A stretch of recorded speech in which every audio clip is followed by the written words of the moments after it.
Hoje aqui na redação do Liberal.com estamos com um convidado muito especial, 15 de outubro, Dia do Professor, o profissional que mais do que nunca nesta pandemia foi desafiado na sua profissão. E para falar um pouco sobre isso conosco, estamos com o professor Beto Andrade, coordenador-geral do Sintep, Sindicato dos Trabalhadores em Educação Pública do Pará.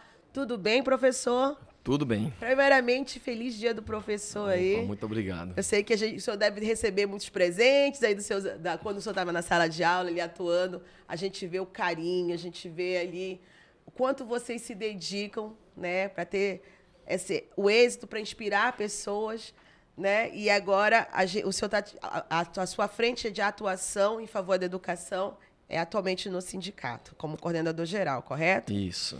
Professor, primeiramente, a importância do papel do professor para a sociedade neste momento. Como é que o senhor, diante de todo esse cenário pandêmico, né, como é que o senhor vem avaliando a importância deste profissional? Olha, o trabalhador em educação, o professor, o magistério, ele é historicamente a principal ferramenta de desenvolvimento de uma nação. Isso aí, todas as pesquisas que a gente aponta, as nações se desenvolveram e conseguiram estar no outro patamar a partir de um investimento, de fato, no processo educacional. Então, tratar a educação com uma perspectiva de respeito que constrói o futuro é essencial para qualquer país que se queira desenvolvido de fato, que garanta direitos. Então, o papel do profissional de educação nessa pandemia, antes dela, e continuará sendo fundamental e imprescindível para essa construção, para esse desenvolvimento, para poder se falar em cidadania de fato. Então, a pandemia trouxe aspectos para a nossa categoria que são desafiadores, mas também que foram de escancarar uma triste realidade, né? Ela apresentou à sociedade brasileira aquilo que não se queria ver, talvez porque está aí escancarado também para todos nós, que foi o fosso de desigualdade, como isso se aprofundou, se agudizou e se mostrou efetivamente na pandemia. Mais evidente, né? Muito mais evidente, muito mais patente, porque efetivamente nós não tivemos durante esse processo todo, por exemplo, por parte dos governos como um todo, né, generalizando mesmo aí os governos e especialmente aqui no caso eu estou tratando da rede estadual de ensino, nenhum tipo de suporte para a construção de uma metodologia, de uma ação político-pedagógica que fosse para tratar na educação como foi feita, remotamente. Então, na prática, os trabalhadores de educação, os professores da rede estadual de ensino e professoras tiveram que utilizar suas próprias ferramentas, seus próprios recursos, seus próprios materiais e pagar sua própria internet para poder conseguir algum nível de ação pedagógica nesse sentido. Lembrando que o Pará é um dos estados com menor, né, potencial, com menor conectividade brasileira. Então, assim, nós tivemos o desafio de ter a parte da conectividade que foi muito limitada, certo, mas também da distribuição dos materiais que nós conseguimos fazer empréstimos que foram feitos para as comunidades mais distantes, né? E aí temos exemplos, por exemplo, estava lembrando agora há pouco, de companheiros, inclusive, que tiveram acidentes e perderam a vida, né, entregando atividades, como foi no Marajó, o caso de um professor, sim, que aconteceu, que ele estava entregando as atividades para a sua comunidade e sofreu um naufrágio da sua embarcação. Então, a gente teve esse momento, escancarou essa realidade. Esse momento colocou patente de que a educação, ela precisa, de fato, ter um olhar de valorização. E o professor e a professora brasileira precisam ter esse respeito que passa pela valorização. É importantíssimo. Eu queria que o senhor falasse para a gente da sua trajetória como professor. Assim, como é que surgiu essa sua paixão? A gente vai falar aprofundar um pouquinho mais nisso, porque durante a graduação, né, parece que vira uma chave e todos os professores que eu conheço falam, olha, não tinha a intenção de, mas no meio do caminho eu me apaixonei, se é que eu posso utilizar esse termo. Conta a sua trajetória, professor. Como é que o senhor chegou a esta profissão? Olha, Hegel dizia já que nada de grande no mundo, né, é feito sem paixão. Então, a educação é essencialmente um ato apaixonado mesmo, de amor. Usei o verbo correto. Correto, né? De amor mesmo, né? Paulo Freire, que é o nosso patrono, sim, que completaria 100 anos, né? E está comemorando o centenário de Paulo Freire neste ano. Certo. Ele dizia que, essencialmente, a educação é um ato de amor. É a capacidade de se indignar com aquilo que tem de injustiça e a possibilidade de transformar a realidade que está presente. Por isso que ele também dizia que seria muita ingenuidade das classes oprimidas acharem que as classes dominantes desenvolveriam um processo educacional que ajudasse essa classe oprimida a se libertar desse processo de opressão. Então, é uma luta contínua, né, de criticidade, de valorização, de construção do conhecimento. Mas eu, particularmente, já estou há 23 anos no magistério, tenho 43 anos hoje, consegui formar muito cedo, né? Mas o que me levou inicialmente, para estar na educação pública especialmente, foi a situação da escola, claro, de estar lá no meio dos professores, mas eu era muito ligado à questão dos esportes, Sim. das atividades recreativas e tal, e cursei o curso de Educação Física, né, na UEPA, inclusive, que é a nossa universidade. Mas, de fato, durante a graduação é que nós vamos ter a percepção daquilo que é o papel, de fato, do processo de educar, e principalmente que a universidade ela forma, faz um grande esforço de qualificação, um grande esforço de aprendizado para todos nós, mas quando a gente cai na sala de aula, no chão da escola, é ali que a gente se depara, de fato, com a realidade, e definitivamente a gente assume o nosso compromisso de transformar essa realidade para a nossa estudantada, poder ter uma perspectiva de futuro de fato. Então, esse processo de paixão já existia por conta da questão que eu tinha, dessa parte, da questão esportiva, fiz o curso de Educação Física, mas depois disso a educação pública é o que corre na veia como uma defesa assim, inconteste, para que a gente possa construir de fato esse processo. Então a universidade nos mostrou muito, nos ajudou muito a fazer o pensamento, mas quando a gente pisou assim, o primeiro momento do chão da escola, aquilo estava ali dado que era para a nossa vida de fato, e eu sou muito grato por esse privilégio que eu tive de poder estudar e estar aqui como professor hoje. O senhor teve algum professor que lhe inspirou? Muitos. Muitos. Eu tinha uma professora que era professora de Anunciação, de língua portuguesa, na escola Luiz Nunes de Direito, e outras professoras, a professora Maria José, o professor Tobias, que o pessoal tinha ele como meio carrasco, que era aquele mais duro, mas era super sensível também no trato com a gente, e muitos outros companheiros, que inclusive eu tive o privilégio, ao me formar, de chegar a trabalhar com alguns deles e delas aí, isso para mim assim foi muito, muito satisfatório de fato. E o senhor, na sua trajetória como professor, chegou a reencontrar algum aluno que encontrou o senhor e agradeceu a sua metodologia, o seu apoio e se tornou professor por sua causa? Sim, eu tenho também essa satisfação de ter hoje muitos ex-alunos e ex-alunas que estão hoje na pedagogia, em alguma disciplina, trabalhando nas escolas já, e dizem que se referenciaram muito naquele processo, porque a gente trata com muito carinho, com muita vontade de que aquilo dê certo de fato. A gente quer ver nossos alunos, quando a gente fala para eles, a gente reúne, sempre dizendo, olha, a escola pública ela é um desafio. Eu estou falando muito do ponto de vista da escola pública mesmo. Sim, claro. Então, assim, mas a gente fala, isso é o que a gente tem. Essa é a possibilidade que você tem, de fato, de ter uma ascensão social através do estudo. Certo. Sabemos que isso não é romantizado, as condições sociais para que esse estudante consiga continuar nos estudos, não é à toa que tem muita evasão para o ensino médio, muita evasão, há um funil para o ensino superior, e isso é muito desigual. Mas a gente sempre colocava para os nossos alunos, a perspectiva de fato que nós temos, se você não tiver um talento muito grande para alguma outra coisa, é a ascensão social, é o estudo. E felizmente, muitos alunos e alunas que eu tive nessa trajetória de 23 anos aí, hoje chamam de colega também, trabalham aí na rede estadual de ensino, nas redes municipais, ou nas redes particulares também, mas é uma satisfação ver esses alunos vindo hoje e agradecerem também, dizerem, olha, até dizerem assim, às vezes brincando, eu falo para os meus ex-professores, olha, desculpa por eu ser tão...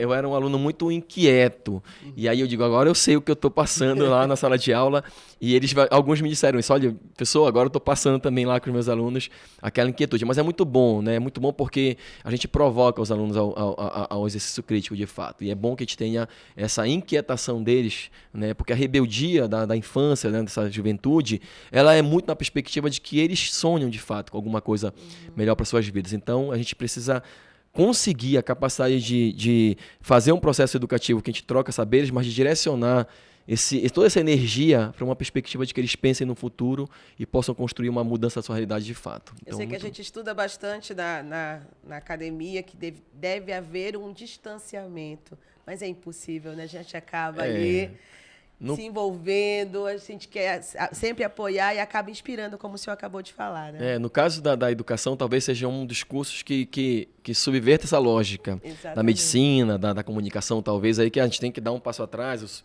para poder olhar aquela realidade. A nosso caso, a gente submerge nela, Exatamente. Porque é necessário que a gente tenha esse conhecimento da realidade, participe dessa realidade e para que a gente possa interferir, porque nós não queremos só uma troca de informações. O ato de educar ele não é apenas, embora a gente tenha muito essa educação bancária ainda, muito forte essa tradição militarista, essa lógica que a gente teve no Brasil, tecnicista, mas o ato de educar ele é um ato essencialmente de poder questionar a realidade e pensar superações para aquilo que está colocado. Então a gente precisa, de fato, submergir para depois emergir com uma transformação nesse processo. Nesse processo, nós falamos inicialmente do processo da educação nessa pandemia que estamos ainda tentando sair, estamos saindo aos poucos nela, né? O que os seus colegas têm relatado no reencontro com os seus alunos, ou os seus alunos ali, com alguns alunos que o senhor tem acesso, que o senhor conhece, no reencontro com o professor no retorno às aulas presenciais? Olha, como nós dissemos, as aulas, quando foram suspensas, foi um momento de muita inquietação também, de muita preocupação, porque a gente não tinha um horizonte do tempo que a gente teria naquilo ali. E demorou algum tempo para a gente poder perceber que a gente precisaria lançar mão dessa amenização, né, que foi muito precária, repito, na questão das aulas remotas, mas que era necessário para poder alcançar minimamente, né, a nossa comunidade escolar, os estudantes que estavam ali, que são extremamente prejudicados. Sem dúvida nenhuma, se teve assim alguém muito mais prejudicado foram nossos estudantes, porque esse processo está provado, né? Quanta falta fez para a comunidade esse professor em sala de aula, quanta falta fez para esse processo pedagógico de aprendizado que já tem muitos problemas da estrutura, da falta de condições, da falta de uma valorização no sentido de formação continuada também em nossa categoria. O sindicato, inclusive, assume esse papel muitas vezes, de fazer o papel de formação continuada, mas já havia um prejuízo que se agudizou muito nesse processo. Então, nossos alunos, sem dúvida, passaram por um período de muito prejuízo pedagógico que não é recuperável em 2, 3 meses, a gente vai levar talvez alguns anos para poder conseguir restabelecer essa normalidade, embora a normalidade que nós vivenciávamos não era aquela que nós gostaríamos de ter como realidade. Então, esse processo que a gente vivenciou, ele causou muita angústia, né? Ele tem causado, inclusive, a gente já tem visto muitos trabalhadores da educação, que já era uma categoria, que era uma das que mais adoecia por esse tipo de pressão, né, psicologicamente, Burnout, porque você né? lida, né, com todos os sentimentos de uma turma de 40 alunos e você às vezes tem 20 turmas de 40 alunos, você tem 800 alunos e são muitos, né, muitas percepções, e quando a gente não perde a capacidade de ter sensibilidade, a gente acaba também fazendo uma somatização daquelas questões. Então a pandemia trouxe muita angústia, perdemos muitos companheiros, mesmo sem as aulas estarem presenciais. Foi acertadíssimo a posição do sindicato e também dos governos da suspensão presencial, porque estava provado, né, cientificamente que isso geraria um efeito muito devastador. Nós continuamos preocupados com esse retorno que está acontecendo agora, porque as escolas não foram, de fato, preparadas estruturalmente para que pudesse ter. Então, quando o governo fala em 100% dos alunos, numa sala de aula que cabe ali 40 alunos, um encostadinho no outro, sem ventilação, sem só com uma entrada e saída, a gente se preocupa muito, porque isso ainda é, né, uma perspectiva não só da Covid, que está mais do que provado, mas também para outras doenças. Então, a situação que nós vivenciamos nesse processo foi muito angustiante.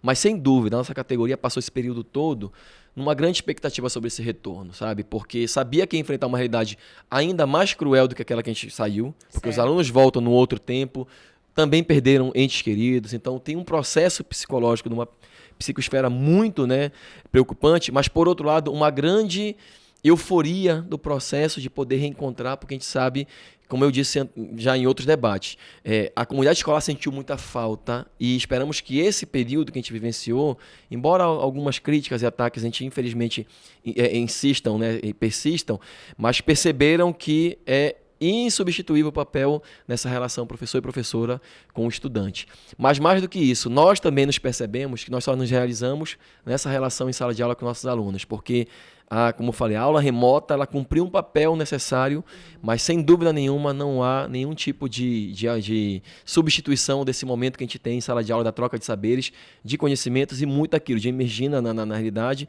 e ter o carinho, ter a compreensão, ter essa relação muito de olho no olho com nossos alunos, que é fundamental para a nossa sobrevivência mesmo. O trabalhador da educação, o professor sabe que isso nós não romantizamos, nós precisamos de valorização, precisamos de qualificação contínua, mas sem dúvida nenhuma essa relação para nós é uma coisa de sobrevivência. A gente vive muito em função da educação dos nossos alunos também. E para a gente finalizar aqui do ponto de vista sindical, né, dos desafios que a categoria está passando ainda nesse momento, o senhor poderia listar os principais desafios que vocês vêm enfrentando? Eu vou aproveitar essa deixa da pandemia para levantar uma questão que ela é histórica. Né? Nós tem um grande antropólogo brasileiro, sociólogo, enfim, um livre pensador, que é o Darcy Ribeiro, né? Muito conhecido. E o Darcy usava uma expressão que ele dizia que a crise na educação não é uma crise, é um projeto. Então, por que ele dizia isso? Porque se a escola pública ela continua sendo sabotada, e de vários aspectos, na questão do financiamento, na questão da funcionalidade, é porque existe uma intencionalidade para que a gente não saia desse ciclo vicioso que a gente tem hoje no Brasil de miséria, infelizmente. Nós, como nós falamos, nós não aceitamos, nós nos indignamos, nós continuamos rebeldes, nós continuamos na luta para que a gente veja de fato uma escola pública que dignifique os filhos da classe trabalhadora.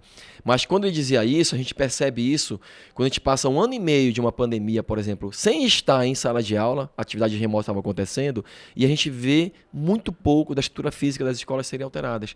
Então, assim, a gente já vivenciou momentos em que a escola está acontecendo uma reforma e dentro da reforma os alunos estão lá tendo que vivenciar a aula, aquilo atrapalha, aquilo prejudica, tem a poeira, tem o risco de acidente, e a gente falou, o governo poderia ter avançado bastante. Claro que tem uma questão de recurso, mas nunca, talvez no último período mais recente, das últimas 2 décadas, o Pará esteve tão bem localizado do ponto de vista de arrecadação. Então, falta, na nossa avaliação, uma posição firme do governo na perspectiva de resgate, de fato, da estrutura física das escolas. É o primeiro elemento que, assim, para nós é sempre fundamental, porque isso dialoga com a nossa realidade, da gente poder ter um ambiente de qualidade para poder trabalhar e para o aprendizado ser mais eficiente também e ser significativo, porque a gente não trabalha só com a lógica da eficiência, da nota, mas sim do aluno poder se perceber como ser pensante aí também que está colocado na sua sociedade. E além disso, é um debate que é fundamental, que a gente colocou aqui, é a valorização, que passa pela questão de uma formação.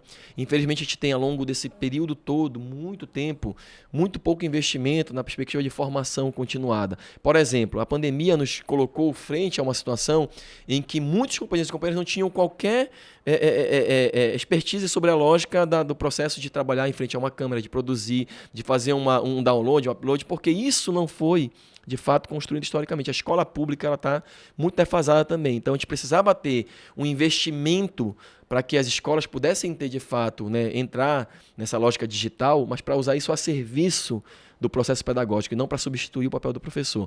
Então, a gente vivenciou um movimento muito forte de falta, né, dessa estrutura física. E a questão, portanto, a valorização, a formação, nesse aspecto também tecnológico, é muito débil, né, para trabalhadores da educação. Se a gente não correr atrás, a gente acaba ficando para trás, literalmente. E a questão, logicamente, da valorização através do salário. O governo do estado pagou, recentemente, fez uma grande propaganda e aprovou na Alep, olha, é importante que a gente frise isso aqui. A gente nunca viu na história do Pará o governo mandar um projeto de lei numa noite e passar em 3 comissões numa manhã, ser aprovado em primeiro e segundo turno no mesmo dia. Foi feito esse toque de caixa aprovação. E o governo do estado, para poder fazer a propaganda, que pagou o piso. O governo pagou o piso? Pagou. Ele elevará o salário? Elevará o salário. O salário dos trabalhadores de educação, dos professores aqui em especial. Mas o governo, para fazer isso, ele usou uma manobra que foi de alterar vantagens de nossa categoria que vinham, historicamente, garantindo um fôlego na questão salarial. Ele alterou e, com isso, coube no orçamento que ele apresentou para poder pagar. Então isso gerou uma série de tensionamentos, porque o governo é muito fácil, para ele é muito fácil fazer a propaganda. Paguei o piso, usei 850 milhões. Mas o próprio governo, só para finalizar esse pensamento, ele disse que devia a nossa categoria, um cálculo que é feito, 1,4 bilhões. É muito dinheiro, a gente sabe que não seria do dia para a noite, a gente não é aliviando esse aspecto, mas o governo disse que usou 850 milhões para pagar o piso. Pois bem, se ele mesmo diz que devia 1,4 bilhões e pagou 850 milhões, a parte da dívida de 650 milhões foi para onde? Exatamente aí. O governo pegou nossos direitos que já estavam hoje e fez alterações para poder caber isso aqui dentro desses direitos. Então, como a gente disse, o governo usou meias verdades naquilo que interessava. Aquilo que era inconfessável, ele escondeu, né, e passou o trator sobre esse processo. Aproveitou um momento da gente estar num momento de desmobilização, de retomada gradativa das atividades presenciais e fez, né? Então, há males que vem para o bem, claro, a categoria vai seguir lutando, é um fôlego de luta, a categoria sabe do seu potencial, mas claro que a questão salarial sempre é uma questão muito nevrálgica, especialmente nesse momento que a gente vive de crise brasileira. Porque quando a gente vive um processo de aumento de desemprego, de aumento da miséria, muitas vezes aqueles que conseguiram, por fruto de muito esforço, da escola pública, inclusive como eu, estudante da escola pública, universidade pública, se formar, ter um emprego hoje e reivindicar um salário digno, esses às vezes são taxados como se fossem privilegiados, porque é uma miséria tão grande e tenta se colocar, né, como se fosse o privilégio não fosse da elite brasileira de fato. Então nós não somos privilegiados, nós lutamos por sobrevivência, por qualidade de vida e para garantir uma educação pública de qualidade. Então nós vamos continuar lutando nessa perspectiva que está colocada e para nós, assim, a nossa vida é essa. É estar em sala de aula, é trabalhar nossos alunos na perspectiva sempre do conhecimento, mas na condição de construção de conhecimentos que superem a realidade que está colocada e também lutar por direitos que estão colocados, como a escola pública de qualidade, estrutura física boa, valorização que passa pelo salário e passa pelos direitos como um todo, né? Porque o direito ultimamente tem sido muito relativizado no Brasil e especialmente muito atacado. Então a gente precisa de um movimento para resgatar aquilo que infelizmente está sendo destruído. Isso vai levar um tempo, mas com certeza uma geração vai ser construída para poder reivindicar isso. Eu acredito que a gente vai ter uma escola pública de qualidade ainda, né? E a gente vai ter a nossa população podendo falar em mais direitos e não em apenas perdas e pagar a dívida que não é nossa, a crise que não fomos nós que construímos. Muito obrigada, professor Beto Andrade, que conversou aqui conosco sobre os professores, sobre a profissão. Beto Andrade é coordenador geral do Sintep, Sindicato dos Trabalhadores em Educação Pública do Pará. Professor, feliz dia do professor.